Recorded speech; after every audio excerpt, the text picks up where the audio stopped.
और ये खास करके जो एक उभरता हुआ सितारा है, जो बच्चे लोग हैं जिनमें बहुत टैलेंट कूट कूट के भरा हुआ होता है, उनके बारे में ये बता रहे हैं कि कैसे उनकी दुनिया को अडल्ट के द्वारा यानी उनके माता पिता या जो भी बड़े हैं उनके द्वारा रोक लिया जाता है, यानी उनको बढ़ने नहीं दिया जाता है। जैसे कि अभी के समय में मैं बात करूं कि अगर कोई बच्चा डांस में बहुत ज्यादा अच्छा है, तो अब डांस का इतना ज्यादा रियलिटी शो और बहुत सारे शो आने की वजह से इसमें क्या देखा गया है कि अब माता पिता को ये समझ में आ रहा है और पेरेंट को ये बातें समझ में आ रही है कि नहीं भाई इसमें भी कैरियर है, और बच्चे लोगों को भेज दिया जाता है कि नहीं अब डांस। लेकिन पहले आज से 10 साल पीछे चले जाइए, 15 साल पीछे चले जाइए, जिस समय में हम लोग बच्चे थे, तो का नचनिया वाला काम सीखेगा, ठीक है ना। इस तरीके से अभी नए ऐसे जितने भी प्रोफेशंस हैं लोग उनमें बढ़ चढ़ के हिस्सा ले रहे हैं। अभी मैं स्पोर्ट्स के बारे में बात करूंगा कि लोगों के दिमाग में जहन में अब आया है कि स्पोर्ट्स एक ऐसा करियर हो सकता है जिससे नाम शोहरत पैसा सब कुछ आ सकता है। लेकिन आज से 10 साल या 15 साल पहले चले जाइएगा तो एक बहुत प्रचलित कहावत थी। क्या प्रचलित कहावत थी? पढ़वा लिखवा तो बनवा नवाब, खेलवा कूदवा तो हो जाएगा खराब, ऐसे करके। तो ये बहुत प्रचलित कहावत थी कि पढ़ लिखे खेलवा कूदवा तो हो जावा खराब, अब पढ़वा लिखवा तो बनवा नवाब। अभी उल्टा हो गया है, अब यही कहता है कि खेलवा कूदवा तो बनवा नवाब, अब पढ़वा लिखवा तो हो जावा खराब। तो अब मैं एक बात कहता हूं आपको, ये दोनों पैरेलल है।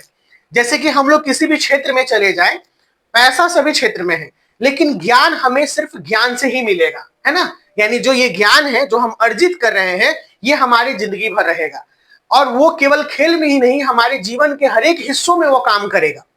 समझ में आया? हमें जिंदगी में सफल होना असफल होना वो समय की बात है कि जिंदगी में सफल हो रहे हैं या असफल हो रहे हैं, और समय एक जैसा कभी नहीं होता है। लेकिन हमें ज्ञान अर्जित करना निरंतर, ये हमारे अंदर के गुण को और निखारता है, और आगे भविष्य में कभी ना कभी इस गुण को हम लोग अप्लाई कर सकते हैं, जिससे हमारा जिंदगी सुखमय बन सकता है।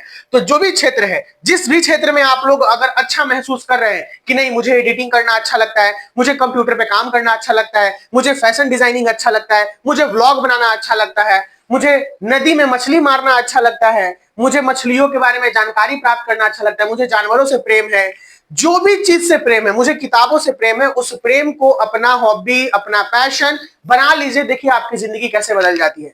अभी बिहार का एक लड़का है वैभव सूर्यवंशी, है ना, 14 साल की उम्र में डेब्यूट करने वाला लड़का, किसमें?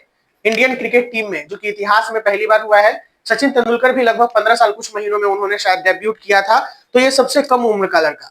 लेकिन पता है इसका जो लड़का है इसका मेहनत कितना था, इसके मेहनत को दिखाया जाता है। तो आप देखिएगा 3 साल या 2 साल की उम्र से ही वो प्रैक्टिस करना शुरू करता है।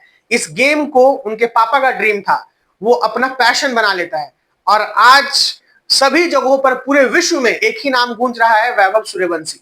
क्या भाई? तो T20 क्रिकेट में उन्होंने बहुत अच्छा किया, अपने जो अंडर 19 वर्ल्ड कप में बहुत अच्छा किया। अभी के समय में चारों तरफ जिसके मुंह से सुना जाए T20 वर्ल्ड कप जो थी हुआ था, क्या बोलते हैं वाला, आईपीएल वाला।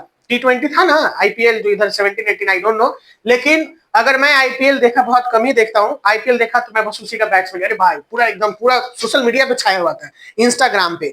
तो ये मुकाम हासिल करने के पीछे उसकी कड़ी मेहनत है, जो उसने दिन रात, उसके पापा समस्तीपुर से पटना लेके आते थे।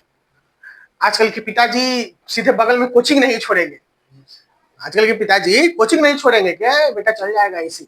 लेकिन उसके पिता ने अपने ड्रीम को अपने बेटे में देखा और बेटे को वो सब कुछ करवाया जो था। तो इसमें माता पिता का बहुत बड़ा हाथ होता है, हमारे सपनों को पूरा करने में हमारे माता पिता का भी उतना ही मेहनत लगता है जितना उस बच्चे का मेहनत है, क्योंकि उनके इंस्पिरेशन, उनसे सीखने वाला, कि बच्चा जो होता है सबसे पहले अपना गुरु मानता है अपने माता पिता को, और सब कुछ उसी से सीखता है। मान के चलिए आज हमने पढ़ा दिया आपको, 1 घंटा पढ़ा दिया, मोटिवेट कर दिया, लेकिन आप घर पे गए तो घर पे जाके आप क्या कर रहे हैं ये तो आप खुद ही जानिएगा।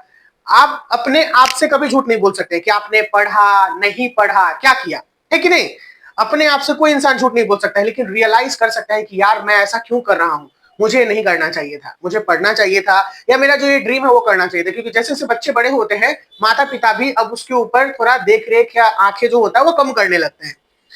तो ये जो कहानी है आज की, ये हम लोगों को यही सिखाएगी। द आर्टिस्ट जो कहानी है शिगा नोया के द्वारा, एक बच्चा है जिसका नाम है सीबी। क्या नाम है? सीबी।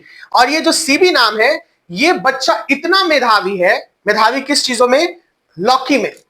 यहाँ पे गार्ड के बारे में एक कहानी है, गार्ड यानी कद्दू। आप कहिएगा कि अरे यार कद्दू में भी कोई ऐसा हो सकता है, लेकिन जब अंत में इसका एक रिजल्ट आएगा ना, तब आप सुनिएगा कि कितना टैलेंट था इसमें। कहते हैं ना कि हीरे की कदर कौन जानता है? जौहरी जानता है। हीरे की कदर कौन जानता है? जौहरी जानता है। जौहरी का मतलब जो सोने चांदी हीरे मोती का एग्जैक्ट वैल्यू पता है उसे कि ये क्या है। हम लोग को रोड पे चलते हुए अगर कोई चीज मिल जाएगा तो हम लोग उसको सोना भी बोल देंगे, चांदी भी बोल देंगे, हीरा भी बोल देंगे, मोती भी बोल देंगे। हम लोग को कुछ नहीं पता है। या फिर जो ओरिजिनल चीज मिले उसे फेंक भी सकते हैं, क्योंकि आई डोंट नो, कोई आइडिया, पैर में गड़ गया, ठीक है, छोटा सा, और देख रहे हैं कि वो चमक रहा है, लेकिन मुझे पता नहीं कि क्या, मैंने उसे फेंक दिया। अरे क्या पैर में गड़ गया? शीशा है, लेकिन उस शीशे की जगह पे हीरा हो सकता है। वो कौन पहचानेगा? जौहरी पहचानेगा।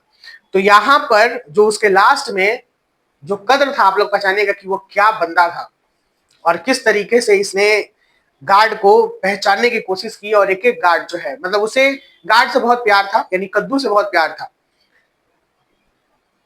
हंसी आ रहा होगा कि अरे ये क्या चीज है, कद्दू क्या चीज है, लेकिन जो प्यार है वो प्यार है, जो पैशन है वो पैशन है कि नहीं? ये चीजें। तो ये कहानी बहुत ही अच्छी है। चलिए स्टार्ट करते हैं इस कहानी को।